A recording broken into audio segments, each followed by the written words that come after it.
Hola, buenos días, buenas tardes, queridas colegas, queridos colegas, bienvenidas, bienvenidos. Es para mí una gran alegría poder presentar este evento. Hoy inauguramos una serie de actividades impulsadas conjuntamente por OE Latinoamérica, la Universidad Nacional del Sur en Argentina y la Red para la Equidad en el Conocimiento.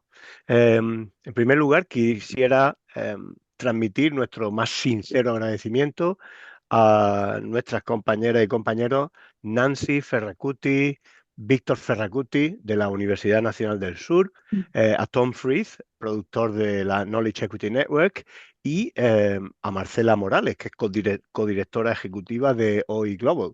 Marcela lidera brillantemente desde este espacio también latinoamericano, pues todo lo relativo a la educación abierta y a la equidad en el conocimiento. Entonces, un saludo muy grande a todas y a todos y muchísimas gracias.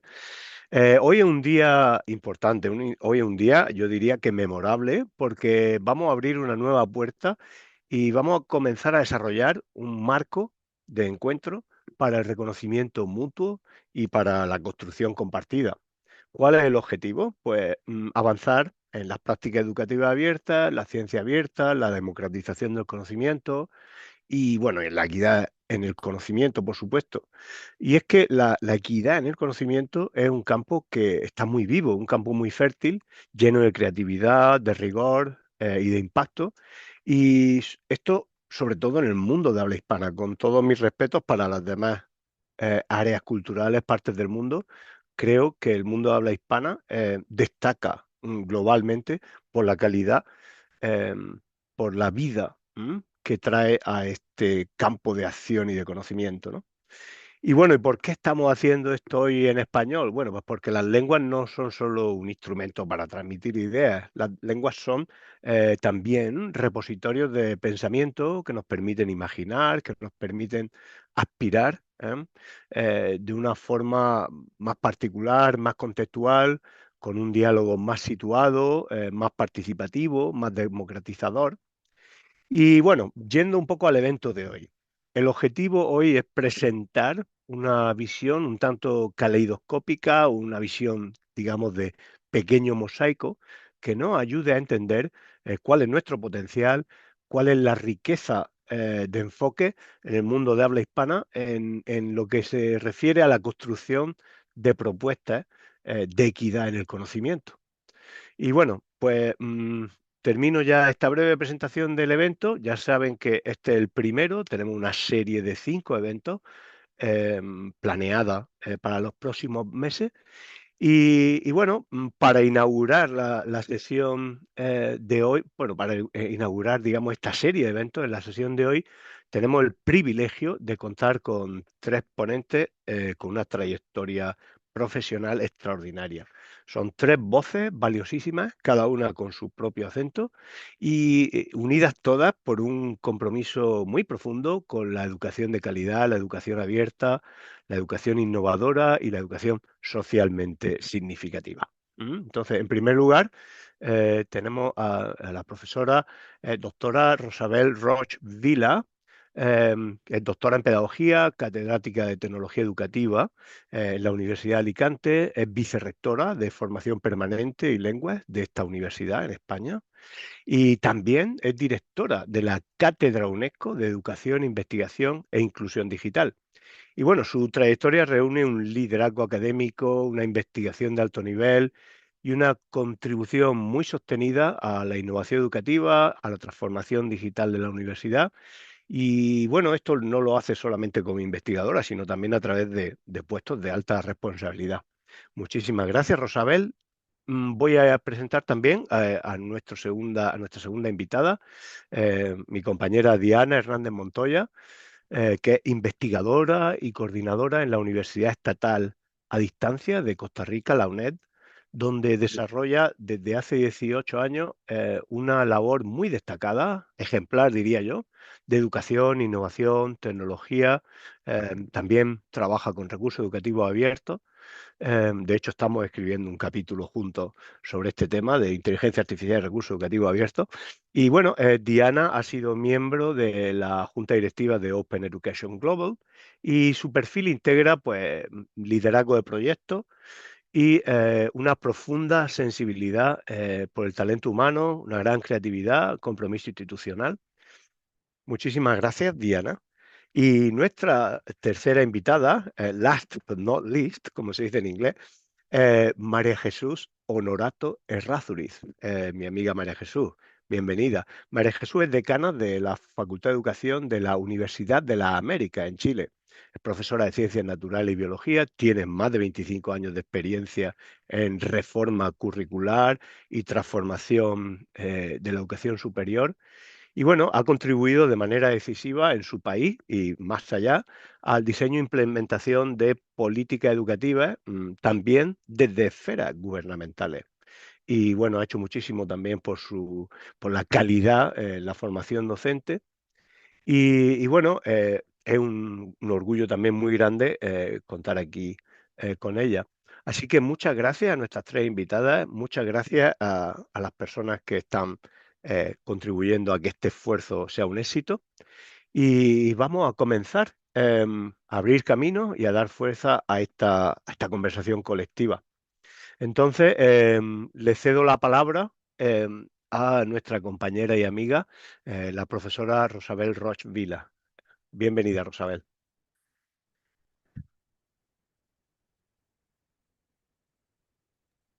Muchas gracias, Antonio. Para mí un placer de verdad y un honor estar aquí compartiendo con todos vosotros, que sois realmente maestros en mayúscula, que se dice en el ámbito pedagógico, de todo lo que es la innovación, la formación, lo que es la colaboración interdisciplinar. Así que, como decía, un honor. Voy a compartir pantalla. Un segundo. Vale, creo que se ve. ¿Se ve la página web? Es que no Se lo ve veo yo. perfectamente, se ve Ah, perfectamente. perfecto. Muy bien, es que como no lo veo yo. Perfecto. Bien, voy a compartir pantalla. Por mi parte, estoy compartiendo la página web de la Cátedra UNESCO que me honró en dirigir, la Cátedra UNESCO de Educación, Investigación e Inclusión Digital. Yo, si me lo permiten, quiero partir de Freire, que para mí es el gran pedagogo de lo que debe ser la educación, no solo en nuestro tiempo, sino, creo yo, en lo que debe ser el futuro también de la pedagogía, ¿no? Él decía que la educación se construye desde el diálogo y la participación activa de las personas en su propio proceso de aprendizaje. Yo creo que todos, desde que nacemos, estamos aprendiendo, nunca dejamos de aprender. En unas ocasiones en ámbitos formales, menos formales, pero siempre estamos aprendiendo. Desde esta perspectiva, nosotros contemplamos la Cátedra UNESCO como una herramienta, como un recurso a utilizar en esta construcción de diálogo y en esta construcción de participación y colaboración. Y si me lo permiten, ya que el título de esta tarde del evento es Prácticas de conocimiento, es en definitiva es la finalidad que nosotros tenemos cuando creamos y cuando estamos trabajando en torno a las iniciativas de esta cátedra UNESCO. Digo en plural porque bien, yo lo dirijo, pero detrás, y eso es lo importante, es tener un equipo que todos conjuntamente y al mismo nivel de colaboración podemos establecer determinadas cuestiones, proyectos, etcétera, etcétera. Yo creo que cuando hablamos de prácticas equitativas, cuando hablamos en definitiva de cómo establecer conexiones y redes, la palabra colaboración, la palabra red en sí, debe ser ese elemento en cuanto a palabra clave de internacionalización, de interdisciplinariedad, en definitiva, de construcción colectiva de lo que es el conocimiento, ¿no? Ahí casi me iría a Pierre Levy cuando hablaba de la inteligencia colectiva en torno a la red en mayúscula. Partiendo de esa construcción colectiva, creo que esa es una de las palabras clave que debe afrontar cualquier proyecto cuando hablamos de red. Si me lo permiten, yo sí que quisiera hacer mi presentación destacando estas palabras clave que yo creo que son importantes, al menos lo veo así en eventos como este, donde podemos construir precisamente redes de colaboración. Por tanto, ese es casi nuestro elemento en el cual nos queremos mover y en el cual desde esta Cátedra UNESCO les invitamos a que podamos en ese sentido colaborar en cualquier iniciativa que consideren. Otra palabra clave, otro pilar, diría yo, de cómo creo que debemos afrontar, como decía, este proceso de aprendizaje del cual hablaba Freire, es una colaboración con impacto real. En ese sentido, y fijándonos en la página web, aquí aparecen en esta sección de actividades todas las actividades que están ahora mismo abiertas en la cátedra o que se están realizando o que se van a realizar, y en la parte inferior todas las que hemos hecho. No voy a, por supuesto, a explicar todo lo que hacemos, pero sí que voy a indicar en torno a qué elementos consideramos que es importante trabajar. El primero es el conocimiento, es decir, nosotros pensamos que generar conocimiento, compartir conocimiento, en este caso en la educación superior, es fundamental para, en definitiva, establecer un escenario de aprendizaje, un ambiente de aprendizaje, en este caso colectivo, y a partir de ahí poder ahondar en la palabra, creo que mágica cuando hablamos de educación actualmente, que es la palabra de global. Consideramos que, muy bien, podemos establecer redes internacionales, contemplar aspectos globales, pero muchas veces a lo que hay que llegar es a lo local, de ahí lo de glocal, la unión de global y local. ¿Por qué digo esto? Porque nosotros trabajamos mucho también en contextos específicos, sobre todo de nuestro entorno más inmediato. De hecho, hay un ayuntamiento de una población de unos 7.000 habitantes que es quien nos aporta esa parte económica de la cátedra UNESCO, y pueden imaginarse, por tanto, a qué nivel me refiero cuando hablamos de prácticas equitativas, pero en contextos locales. Desde ahí llegamos hasta, por poner un ejemplo, un congreso internacional que en breve tendremos, donde normalmente se inscriben más de 1.000 personas de más de 20 países. Ahí sí que se pueden abordar cuestiones globales, pero siempre, como decía, sin dejar de mirar la parte local. Y el tercer gran bloque, y perdonen que no ahonde en cada uno de estos aspectos, pero es por el tiempo que tenemos, es lo que consideramos fundamental de integrar formación e innovación. Y desde esa perspectiva, por poner un ejemplo, también me voy al apartado que tenemos de publicaciones. Nosotros publicamos en Open Access a través de la Cátedra UNESCO y una editorial local que hay en esta zona, determinados libros que desde diversas universidades, diversos profesores, nos para editar, y en ese sentido, por ejemplo, el último es el del profesor europeo en la época digital que tenemos de transición, o por ejemplo hacemos seminarios de doctorandos ya que también tenemos un programa de doctorado, o bien también los libros de actas que tenemos de los diferentes eh, eh, work perdón, quería destacar el Workshop MEBAI, que es también de un proyecto o de un congreso internacional sobre inteligencia artificial. Es decir, lo que queremos, y ahora recupero lo que decía al principio, de generar conocimiento desde un ámbito académico, pero también buscando esa difusión. Hay una cuestión importante también y es pilar de nuestro trabajo, que es, y al menos lo veo así, un elemento en la sociedad actual como es la inteligencia artificial. Está aquí, está en el ámbito, en el contexto educativo, está en cualquier contexto de nuestra sociedad, y en ese sentido quiero destacar también un elemento de colaboración, un elemento de práctica de conocimiento equitativa en el sentido del Observatorio Internacional de Inteligencia Artificial Educativa. En ese sentido también les invito a, si quieren, formar parte del mismo. Aquí aparecen los profesores, sí que buscamos sinergias norte, sur, este, oeste, y en ese sentido sí que queremos establecer desde esa perspectiva que les indicaba local, de cómo afrontar y cómo desarrollar la inteligencia artificial en el ámbito educativo. Y si me permiten, casi diría yo que nuestra base es considerar el uso de la inteligencia artificial o la perspectiva desde un ámbito humanista.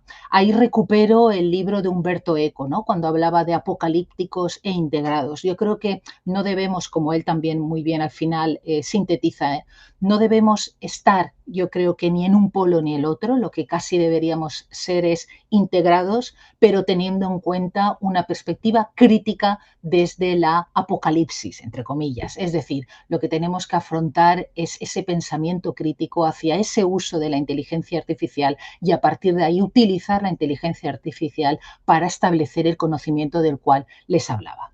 No sé si ya me estoy pasando de tiempo, pero si me lo permiten, para sintetizar, yo diría que es importante establecer redes. El evento que tenemos esta tarde precisamente yo creo que puede ayudar a esas sinergias comunes y ese establecimiento de posibles redes entre los que estamos aquí, en nuestros respectivos equipos, fundamental partir de planteamientos locales. Y si me lo permiten también, quiero acabar de nuevo con Freire cuando decía que la educación no cambia el mundo, sino lo que cambia son las personas, que en definitiva son ellas las que tienen que cambiar el mundo. Creo que cada uno de nosotros podemos aportar al menos un granito o medio granito de arena a lo que es la generación del conocimiento fundamental desde nuestros ámbitos y responsabilidades académicas, y esta tarde es un evento, un acto en el cual podemos desde esa perspectiva entre todos conformar nuevas redes de conocimiento y establecer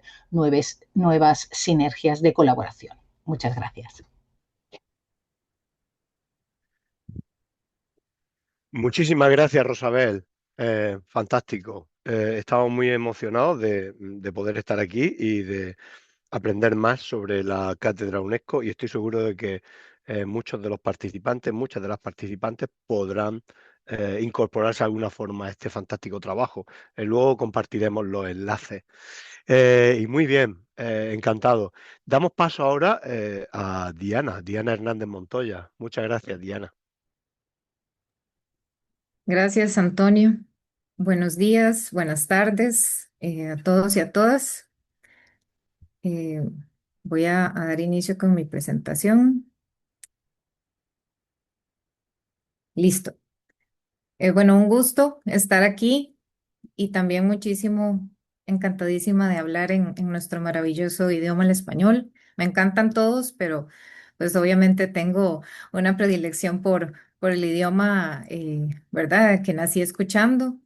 Agradezco muchísimo este espacio, de verdad que sí, y la posibilidad de compartir, pues, lo que hacemos, lo que creemos que puede funcionar, que podemos extender a otras áreas, a otros colegas, a otras profesiones, ¿verdad? Entonces, pues muy contenta. Este es un tema que me apasiona, en el que tengo ya mucho tiempo de estar trabajando con equipos maravillosos de personas aquí en Costa Rica y en el mundo, porque como mencionaba la colega anterior, pues trabajamos muchísimo, cuando hablamos de abierto, trabajamos muchísimo en red y con muchas personas que comparten pues precisamente esa cosmovisión de lo abierto y del gran cambio que lo abierto puede generar en el mundo.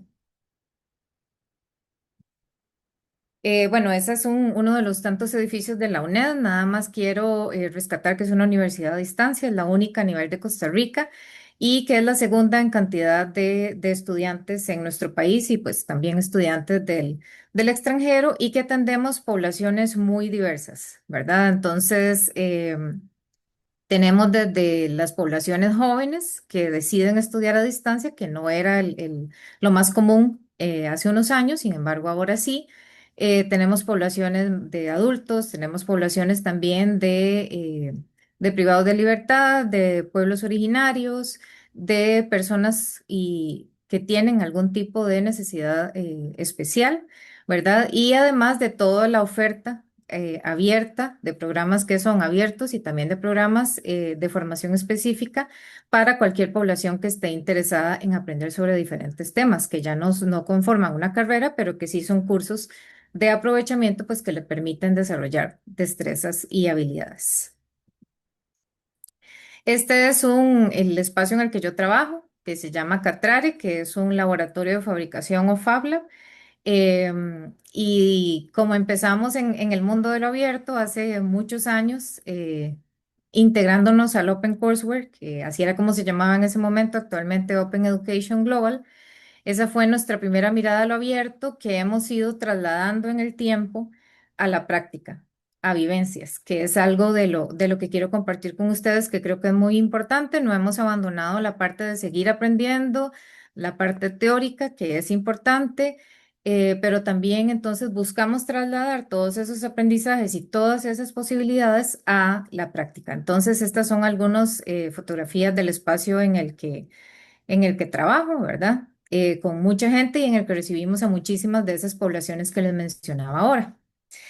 Cuando hablamos de equidad, de igualdad, siempre me viene a la mente esta imagen que vi hace un tiempo y que me llamó mucho la atención y se me quedó ahí guardada, ¿verdad? Entonces, nosotros vemos ahí una comparación entre qué es igualdad, ¿verdad? Le doy a todo pues las mismas posibilidades, ahí vemos que todos tienen la misma cajita, ¿verdad? A algunos les funciona, a otros no, ¿verdad? Entonces seguimos dejando a poblaciones o a personas fuera de las posibilidades que le estamos ofreciendo a otras.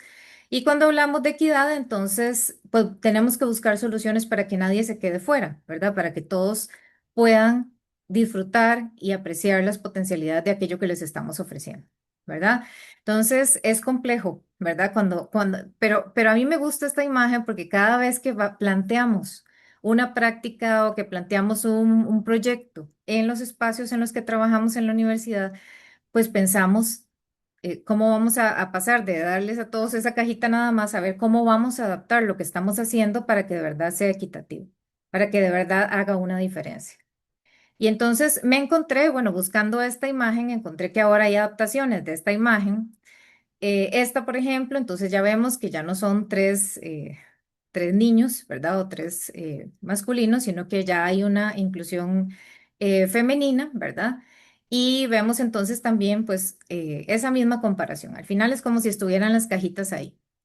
Y esta otra que también me encontré, que se basa también en la primera, vemos también a la mujer, pero además vemos a una persona que tiene una necesidad especial y entonces se hace una adaptación también a eso, ¿verdad? Yo lo que también pensaba cuando vi estas imágenes es que siempre hay, digamos, las personas que a las que a pesar de que les estemos ofreciendo esas opciones, siempre tienen más dificultad para llegar a lo que nosotros queremos. ¿Verdad? De subir esa rampa es más difícil que llegar ahí nada más quedarme de pie y poder ver las cosas y poder acceder a ellas sin ningún tipo de reto o de dificultad. ¿Verdad? En el segundo caso, pues también implica que tengo que subir, que tengo que escalar, igual que en el tercero. Entonces, por más que nosotros queramos adaptar las situaciones, vamos a tener que tener claro y ojalá podamos interactuar en esa planificación de lo que nosotros queremos hacer con equidad, ojalá incluyamos a las personas con las que queremos ser equitativos. ¿A qué me refiero con eso? A que muchas veces nosotros proponemos cosas y estoy hablando también de la academia y estoy hablando de los espacios de investigación o de extensión que tenemos en las universidades y muchas veces no consideramos a esas poblaciones, ¿verdad? No les preguntamos, no nos ponemos en su lugar, ¿verdad? Entonces, esa es una parte que es fundamental cuando hablamos de equidad. Las personas para las que trabajamos, a las que queremos incluir, a las que queremos llegar con las que queremos ser, pues justos, digamos, en esa parte de la inclusión y de la equidad, tienen que formar parte de esas soluciones desde el principio. Entonces, viendo estas imágenes y lo complejo, ¿verdad? Que es hacer ese tipo de adaptaciones para que de verdad propongamos acciones o prácticas equitativas. Estos son unos principios fundamentales que nosotros hemos establecido a nivel de los proyectos que desarrollamos, tanto en el laboratorio de fabricación como en el nodo de recursos educativos abiertos que tenemos en la institución y que surgen a partir de la experiencia de los años, ¿verdad? Entonces, la primera es que siempre las propuestas que se hagan tienen que ser equitativas, tienen que considerar la equidad. Y va a ser una equidad que es comprendida, ¿verdad? Porque a veces hablamos de equidad y no estamos todos entendiendo lo mismo, ¿verdad? Por eso me pareció importante empezar con esas imágenes. Una equidad comprendida, una equidad co-creada, ojalá con las personas, idealmente y maravillosamente con las personas a las que queremos llegarles, y por supuesto flexible, para poder hacer todas esas adaptaciones que se necesitan. Más que prácticas, oportunidades. Nosotros hablamos de que lo que tenemos que ofrecer como institución en los diferentes ámbitos en los que trabajemos son oportunidades. Más que alfabetización, hablamos mucho de la alfabetización digital y de la alfabetización en el uso de tecnologías y de la alfabetización en el uso de la inteligencia artificial, del software, del hardware, etcétera. Pero más que alfabetización, lo que tenemos que lograr es que el camino que nosotros desarrollemos le permita a las personas empoderarse. Y ojalá que ese empoderamiento les permita generar innovaciones abiertas para ellos, para sus comunidades, para sus familias, para sus entornos, ¿verdad? Entonces pasamos de los niveles más básicos de un uso básico, que yo no digo que no sea importante, sí es importante porque es parte de la equidad, ¿verdad? Pero entonces que siempre tengamos en la mente la posibilidad de que esas personas logren un empoderamiento para generar ellos mismos innovación abierta. Más que un énfasis en tecnología, ¿verdad? Que podríamos pensar por las imágenes y por los equipos que hay en un laboratorio, que entonces vamos a tener un énfasis en tecnología, pues más que eso, más que un énfasis en tecnología, hablando de software y de hardware, el énfasis tiene que estar en que nosotros le mostremos a las personas y dejemos que las personas experimenten las posibilidades para atender necesidades y resolver problemas que esas tecnologías les podrían brindar, ¿verdad? Entonces, por eso les decía que tenemos que ir más allá, no es una alfabetización solo que les permita usarlo, es una alfabetización que les permita entender cómo esas tecnologías pueden ayudarlos a atender necesidades y a resolver problemas. El otro muy importante es nadie se queda atrás, ¿verdad? Y nosotros a veces hablamos de eso y la gente se nos queda viendo un poco extraño, pero yo les digo que son empujones, empujoncitos con cariño, ¿verdad? Porque como espacios de innovación y espacios que trabajamos para pues promover la equidad y la igualdad, pues tenemos a veces que empujar a la institución a hacer ciertos cambios que han durado mucho tiempo, que no se han hecho de la manera adecuada, que creemos que siguen funcionando cuando ya no son funcionales, ¿verdad? Entonces, este tipo de espacios, manteniendo estos principios que estamos viendo, nos han permitido pues ir moviendo a ciertas instancias y a la universidad en general a hacer esos cambios, ¿verdad? Y el nadie se queda atrás también implica que haya un enlace, que es lo que pongo aquí abajo, entre la teoría, entre la práctica, entre la vivencia, que es muy importante, ¿verdad? Y la apertura. ¿Verdad? Esos son los principios fundamentales que puede haber otros, pero estos son los que desde mi punto de vista hemos considerado y hemos desarrollado y hemos probado a lo largo de estos años de trabajar en esos dos espacios que les mencionaba. Desde el inicio y actualmente nosotros seguimos trabajando con teoría, ¿verdad? Nosotros trabajamos con Design Thinking, que es una metodología que tiene una de las etapas que dice compartir la historia, ¿verdad? Y nosotros compartimos las historias y compartimos lo que hacemos, cómo lo hacemos en abierto, idealmente, y pues aprendemos también de otros que hacen lo mismo, ¿verdad? Entonces, tenemos espacios como un observatorio de tecnología, tenemos el Open Courseware, que ahora está actualizado y ya no son solo en cursos, sino que tiene otro tipo de recursos que se comparten, compartimos sistematizaciones de los proyectos. Y también hacemos publicaciones como estas dos que vemos ahí, que nos permiten no solo decir qué estamos haciendo y cómo lo estamos haciendo, sino también aprender de otros que también están en este mundo y que también tienen experiencias que nos siguen enriqueciendo. Entonces, la parte de teoría y la parte de compartir eso que estamos haciendo para nosotros sigue siendo sumamente valioso. ¿Qué otra cosa hacemos? De esos principios que les decía, pues adaptarnos, ser flexibles a las necesidades. Empezamos con un proyecto hace muchos años poniendo internet en los teléfonos públicos, pues era la opción para llegarle a la mayor cantidad de personas que no tenían acceso a internet, pero después pasamos, porque ya los teléfonos ya no existen, en Costa Rica ya casi no hay teléfonos públicos, yo creo que no hay. Entonces pasamos a otra solución que implicaba llevar dispositivos tecnológicos a casas de estudiantes que nunca habían tenido un dispositivo en sus casas a pesar de estar estudiando en una universidad a distancia, ¿verdad? ¿Cómo les dábamos el dispositivo y además cómo les dábamos el acceso a Internet? Pasamos de esa solución y entonces pusimos otra palarera que tiene que ver con una herramienta que existe, que es maravillosa, que creó los colegas de World Possible o de Mundo Posible, y que es el Rachel, que nos permite tener contenidos curados maravillosos en muchas áreas del saber y del conocimiento y que se comparten en abierto y ese dispositivo no implica que nadie tenga que estar conectado a Internet y que lo hemos llevado a regiones donde las personas no podrían tener acceso no solo a los materiales de la UNED, sino a materiales en abierto del mundo que les permiten no solo adquirir conocimiento, sino esa posibilidad de entender, ¿verdad? Cómo lo que está pasando y cómo ciertas tecnologías les permiten mejorar. su calidad de vida, a final de cuentas. Lo otro que les hablaba era de empoderar. Ella es una estudiante que llega a una beca que ofrecimos en el laboratorio para muchas personas y ella termina creando su propia placa y creando su propio emprendimiento y haciendo su propia solución. Y empezamos con ella diciéndole, esto es una impresora, esto es una cortadora, esto es una placa, esto...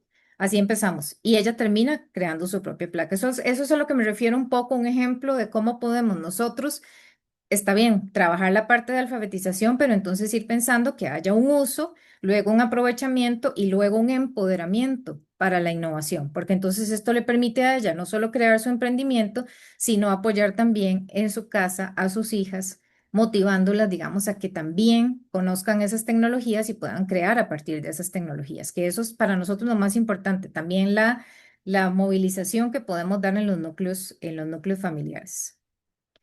¿Qué más estamos haciendo? Estamos moviéndonos hacia afuera, ¿verdad? Algo de lo que los decía es que la gente siempre nos dice, yo acepto que nunca he visto una impresora, no creo que la vea nunca, una impresora 3D, no creo que la vea nunca, no sé para qué sirve, me gustaría, sí, me gustaría, pero creo que no voy a tener acceso nunca. Entonces, ¿qué hicimos? Bueno, hicimos un piloto, llevamos las tecnologías en lo que llamamos un Fabla móvil o un laboratorio de fabricación que se va a las regiones, ¿verdad?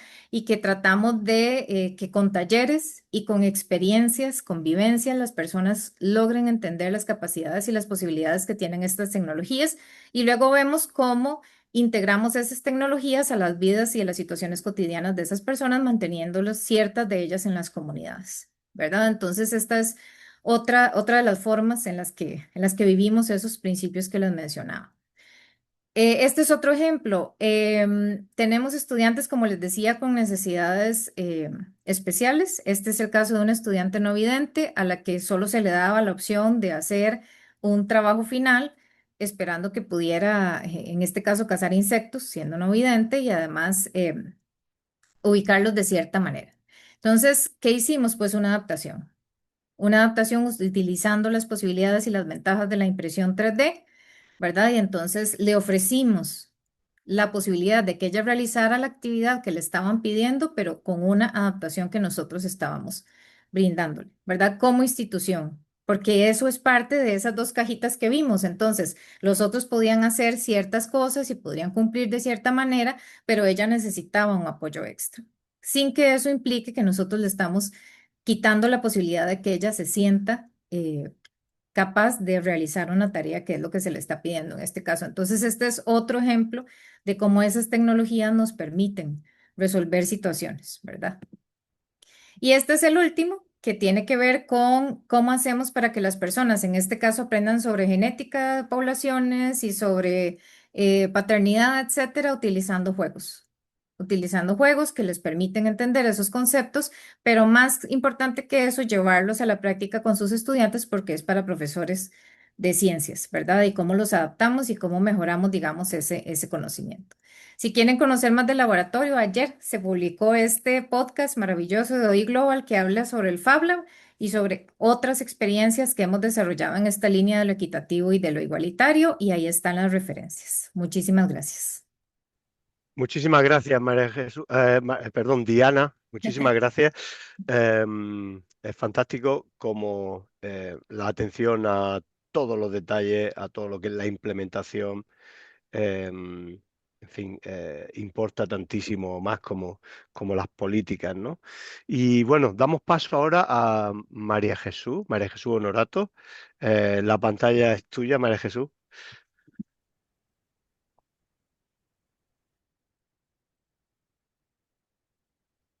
Ahí sí, ¿no?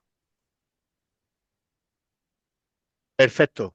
Se ve, ¿verdad? Simplemente dale Ahí, ahí al sí, modo de lectura. Ahí está, perfecto. ahí está. Bueno, muy buenos días acá, muy buenas tardes en otras partes del mundo. Agradezco mucho a las dos presentadoras, me impactaron muchísimo con su práctica e innovaciones, así es que muy agradecida. Mi presentación tiene relación con políticas universitarias de equidad, por lo tanto, como un ámbito distinto, espero que sea igualmente atractivo como Diana, que presentó tantas cosas interesantes, pero primero quiero iniciar presentando esta universidad. Esta Universidad de las Américas en Chile, y el título que le he puesto a la presentación, si se fijan, es Equidad con apertura y rigor. Y quiero presentar algunas claves de la experiencia de esta universidad que nosotros le llamamos con mucho cariño UDLA, es Universidad de las Américas. Y la palabra rigor, quiero hacer referencia aquí porque esta universidad es una universidad que tiene una caracterización, una cantidad de alumnos importantes para Chile, 33.000 estudiantes en pregrado, tiene 1.000 y tantos en educación continua, cerca de 500 en magísteres, ya tiene una historia de 37 años, tiene una calidad certificada y ha tenido rectoras que han querido llevar esta universidad, acreditarla a la máxima cantidad de años, le llamamos acá, o de niveles, porque justamente atiende a estudiantes de alta vulnerabilidad. En la universidad están 3 sedes de Chile, pero es la universidad que recibe estudiantes con mayor problema de vulnerabilidad en Chile. Y por lo tanto, hay una preocupación particular porque esta universidad adquiera la mayor calidad y pueda ofrecer las mejores oportunidades. Por lo tanto, lo que dice abajo de esta diapositiva dice la equidad en nuestro contexto no es solo un principio ético, es una condición estructural regulada por una política. Y ahí es donde tomo también mi experiencia en política pública. Es una política de la universidad, como por ejemplo el asumir la gratuidad, como una política pública del Estado, asumirla como universidad. Esta es una universidad privada que toma una decisión de asumir la política pública de gratuidad por sus estudiantes y también ajustarse a los sistemas de aseguramiento de la calidad en Chile, que son muy exigentes, de tal manera de poder ir evidenciando resultados. Algunos datos, y aquí me voy a enfocar más a mi facultad. En mi facultad de educación, un 70% de los estudiantes acceden a gratuidad, un 76% son primera generación en educación superior, y cuando les tomamos una evaluación que es estandarizada, pero que tiene preguntas abiertas desde el Ministerio de Educación, 72,6 el año pasado dijeron haber creído tener necesidad de atención psicológica, 20% de ellos reporta inseguridad alimentaria frecuente, es decir, se le hace la pregunta cuando usted va a rendir esa prueba, en su familia alguien dejó de tomar desayuno o usted logró tomar desayuno, almorzó el día anterior, y esas preguntas tenemos porcentajes importantes de estudiantes que no logran tener una alimentación frecuente y un 80% reporta sentirse cansado casi siempre o siempre. ¿Por qué? Porque trabajan de jueves a domingo, trabajan todas las noches, trabajan con sus padres en la feria. Entonces, desde esa perspectiva se confirma un poco que este ambiente de vulnerabilidad que han vivido estos estudiantes terminan teniendo una repercusión en el desempeño académico y son estudiantes entonces que se presentan con bajas calificaciones de su experiencia escolar y por tanto también con muy bajas posibilidades de acceder a la educación superior. Entonces, bueno, esta universidad tiene ese proyecto social adelante, por lo tanto se enfoca ahí y de esa perspectiva es que en esa política pública universitaria la apertura a los recursos es un elemento fundamental. Y me voy a concentrar en estas 3 claves desde la experiencia de la Universidad de las Américas. Hoy día toda la universidad en un proyecto para el 2024-2028 como política y como modelo y proyecto de toda la universidad considera estos 3 elementos para poder de alguna manera enfrentar la equidad asumiéndola y enfrentar la diversidad. Lo primero que lo comentaba, una política pública pero con seguimiento. Creemos, y por eso aparecía la palabra rigor al inicio, creemos que es muy relevante que cuando se impacta en la vulnerabilidad se mida, porque si no tenemos pocos recursos y para ser eficientes los recursos tenemos que medir. Entonces esta gratuidad es una base de acceso, pero acompañada de una evaluación anual que va monitoreando los programas que son tanto de acceso y si son programas de apertura o de gratuidad, y particularmente para poder acortar las brechas. Certificaciones progresivas de logros para acompañar la trayectoria. En la misma línea, pensamos que cualquier intervención debe llevar una certificación de tal manera de permitir que tanto el estudiante adquiera un currículum en corto plazo muy sólido, como también para que la universidad en sí misma pueda ir accediendo a fondos y a recursos debido a que avanza en esta línea de poder generar calidad y ofrecer acceso a calidad.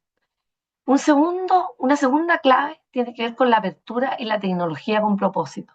Estos estudiantes, cuando reciben cualquier acceso a conocimiento gratuito, son estudiantes que se les brinda una oportunidad y que las agradecen infinitamente. Estos son estudiantes que por lo general tienen un teléfono muy básico en sus casas, no cuentan con computadores, menos del 50%, cercano entre el 30 y el 40%, tienen acceso a algún computador. Muchas veces nos dicen que tienen acceso en el barrio a un computador, por lo tanto, cuando uno trabaja virtualmente con ellos tienen que acceder en la universidad o planificarse para poder acceder a los computadores. Y desde esa perspectiva, nuestro foco en este plan formativo, en este plan de la facultad y de la universidad, apuesta a trabajar fuertemente en la apertura de recursos. Se ha generado un observatorio de inteligencia artificial que está generando comunidades y redes para que estos estudiantes sean parte y conformen parte, puedan optar a recursos abiertos y puedan optar también a datos en forma gratuita. Esta es una inversión importante en la universidad y es un sello importante. Por otro lado, el currículum, un currículum flexible, un currículum que se enfoque en la educación continua. Ofrecer educación continua gratuita es un elemento relevante para nosotros, por lo tanto, poner cursos a disposición que puedan enriquecer la formación de estos estudiantes es esencial. Transformación digital y la inteligencia artificial como un apoyo para el aprendizaje y la gestión. Nosotros necesitamos acortar la brecha de aprendizaje con estos estudiantes y lo que hemos visto es que la posibilidad de personalizar los caminos y de generar asistentes que acompañen a los estudiantes nos ha permitido acortar la brecha e ir midiendo cómo ese estudiante en menos tiempo lo podemos preparar para lograr nivelarlo en comparación con otros estudiantes. Más oportunidades para estudiantes que estudian y trabajan. Tercer punto tiene que ver con la profesionalidad de los docentes. Generar docentes que están también con conocimiento amplio de cómo aprovechar tanto la inteligencia artificial como la tecnología y los recursos abiertos, que estén en conocimiento de los recursos abiertos que existen, es fundamental. Porque justamente lo que sucede es que estos estudiantes tienen bajas posibilidades, tienen una buena biblioteca acá, pero muy bajas posibilidades de acceder a conocimiento. Y desde esa perspectiva, la preparación y la autonomía y el trabajo de la autonomía con ellos requiere y aporta en forma muy importante el tema de los recursos. Y por sobre todo, cierro como el tercer punto, el bienestar estudiantil. Como yo les comentaba antes, en encuestas recogemos permanentemente que estos estudiantes hablan de cansancio, hablan de problemas psicológicos porque enfrentan problemas permanentemente. Nosotros en la universidad tenemos que enfocar para lograr la equidad en políticas que permitan hacer efectivo el tiempo de los docentes y el tiempo de ellos mismos y flexibilizarles las posibilidades para que puedan trabajar y mantenerse con una atención de bienestar estudiantil importante. En ese sentido, se invierte en la universidad de forma importante en un sistema integrado para poder acoger a este estudiante, entregarle el bienestar y idealmente apostar a esta entrega de recursos abiertos en distintos formatos. Aquí tengo dos estudiantes, una de ellas que es egresada, que ha tenido la oportunidad de trabajar ya en el ministerio, Macarena Mancilla, y ella dice, y copié textual su testimonio, porque ella dice, gracias a la publicación de un extracto de mi tesis en el libro UTLA de la universidad, abierto a la comunidad, me seleccionaron como mentora. O sea, una vez no dimensiona las oportunidades que tiene el recurso abierto. Recurso abierto como este fue simplemente participar de un libro de la universidad abierto y a ella le permitió tener una oportunidad. En el caso de Matías lo que dice es que él agradece el que existan permanentemente en la universidad capacitaciones abiertas y diplomados abiertos gratuitos. Y él les recomienda a los demás que eso puede marcar una gran diferencia en su formación. Entonces, bueno, dos estudiantes que para nosotros son muy importantes porque nos van alimentando nuestra confianza y nuestra motivación a seguir por este camino de una política pública muy efectiva, con medición, pero que aporte en la apertura al conocimiento. Como facultad tenemos 3 preguntas y cierro con esto hacia adelante en estos 4 años que vienen, preguntándonos cómo articulamos la apertura con la equidad y con la calidad formativa. Porque obviamente el acceso, la gratuidad no es lo que les va a dar la oportunidad. La oportunidad va a estar en el acceso. ¿Cómo pueden los datos abiertos de evaluaciones nacionales que tenemos nosotros fortalecer las políticas institucionales de equidad?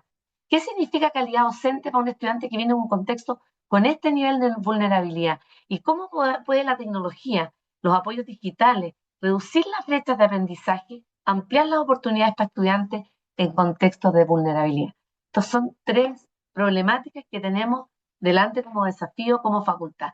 Bueno, eso es, espero haber aportado en algo desde una política más quizá amplia, pero en términos de cómo poder enfrentar la equidad en educación superior. Muchísimas gracias, María Jesús. Espectacular contribución. Me ha encantado todo lo que has dicho y creo que estamos aprendiendo muchísimo. Voy a empezar con una pregunta para todas nuestras invitadas, pero especialmente empezamos con Rosabel. Rosabel, no sé si me escuchas, ¿sí? Sí, sí, sí. Bueno, hemos visto el trabajo inmenso que estáis desarrollando desde la cátedra UNESCO que dirige. Y claro, todo el mundo se estará preguntando cómo podríamos replicar lo que se hace desde Alicante en nuestras universidades, en nuestros espacios, ¿no? Y claro, pues hemos hablado de construir redes de colaboración, impacto real, integrar formación e innovación, que creo que es fundamental. Entonces, para ti, ¿cuáles son las condiciones, tanto internas como externas, más importantes que deben darse para que estas experiencias de las que nos ha hablado puedan aportar una transformación real y sostenible? Ujú. Yo cuando me estabas haciendo esta pregunta, lo primero que me surgía, y es la primera palabra que voy a decir, es las personas. Creo que el primer motor tiene que ser conformar un grupo de trabajo que crea en lo que quieras hacer. Muchas veces se habla, ¿verdad?, de la motivación en el alumnado. Creo que la motivación, el entusiasmo tiene que estar también en la docencia por parte de los docentes, gestores, importantísimo. Y ahora desarrollo, pero las personas son fundamentales, es el motor. Vamos a ver, a partir de una iniciativa o de cualquier interés hacia un determinado proyecto, como decía, son importantes las personas, pero claro, después lo que es importante, y precisamente creo que esta tarde se ve, ¿no?, motivo de ello, el buscar sinergias en el sentido de que creo que cualquier recorrido en solitario es mucho más difícil que cualquier recorrido que pueda hacerse con el otro, ¿no? Precisamente aquí estamos hablando de equidad. Yo creo que hay una palabra fundamental cuando hablamos de equidad que es colaboración, es fundamental, solidaridad. En ese sentido, pues, creo que muchas veces antes de iniciar cualquier proyecto, cualquier iniciativa, es bueno mirar hacia afuera sobre todo también y ver si en este caso, otras universidades, otras instituciones, otras unidades están también trabajando o en la misma línea o similar. En ese sentido, establecer desde el principio esas redes de colaboración, yo creo que eso es fundamental. Por tanto, siempre digo que la rueda se inventó hace muchísimo tiempo y lo que es importante es, de alguna manera, establecer uniones para que cualquier iniciativa pueda crecer con un ritmo más sostenible, fundamental, con un ritmo también más acelerado, estamos en un mundo acelerado, pero es importante también cualquier iniciativa que pueda tener un recorrido rápido respecto al objetivo que te has planteado. Así que personas importante, contexto colaborativo importante, contar desde luego con los apoyos institucionales, eso es fundamental, siempre en cualquier institución fundamental que apoyen, y luego el poder de alguna manera trabajar con una serie de principios que sean lógicos, ¿no? Aquí esta tarde se ha hablado de sostenibilidad, de equidad, por supuesto, de tener en cuenta al otro, de buscar apoyos con el otro, trabajar con el otro. Yo creo que eso es la co-creación fundamental también, no solo a la hora de trabajar en clase, sino también a la hora de iniciativas de este tipo. Maravilloso. ¿Y tú crees que hay algún tipo de liderazgo especial o algún tipo de cultura institucional que pueda adoptarse, que pueda favorecer estas iniciativas que habéis puesto en marcha? Ujú. Mira, precisamente la palabra que has dicho, por supuesto, también no la he dicho liderazgo, pero yo siempre creo en un liderazgo horizontal. Yo creo que eso es fundamental. Ahora mismo el trabajar con grupos de personas en tu propia institución o contando con otros compañeros, colegas, yo creo que es fundamental el trabajar desde la horizontalidad. Por supuesto, siempre hay un líder, una persona que es quien arranca y quien va llevando, ¿no?, a los demás, pero a la hora de trabajar fundamental el trabajo horizontal, eso es fundamental. Fantástico, muchísimas gracias. Voy a preguntarle ahora, con vuestro permiso, a María Jesús y después a Diana.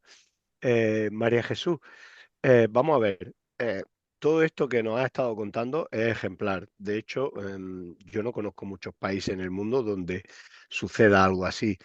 Entonces, en ese sentido, creo que todos deberíamos aprender, sobre todo aquí en Europa, ¿vale? Para ti, ¿cuáles son las condiciones más importantes que se deben dar para que este trabajo que hacéis desde la Universidad de las Américas pueda ser sostenible y pueda tener un impacto real y no sea solamente, digamos, pues un episodio a celebrar en la historia de la educación? Bueno, muchas gracias por la pregunta y claramente yo diría que desde la política pública es importante pensar en las personas y que el diseño que se desarrolle sea en torno a favorecer las personas. Y desde esa perspectiva tiene que ser una política que sea sostenible en base a poder transparentar, a poder trabajar en forma colaborativa y con la flexibilidad que requieren los contextos. Pero sí es necesario que las instituciones que trabajan con equidad diseñen y tengan diseños institucionales.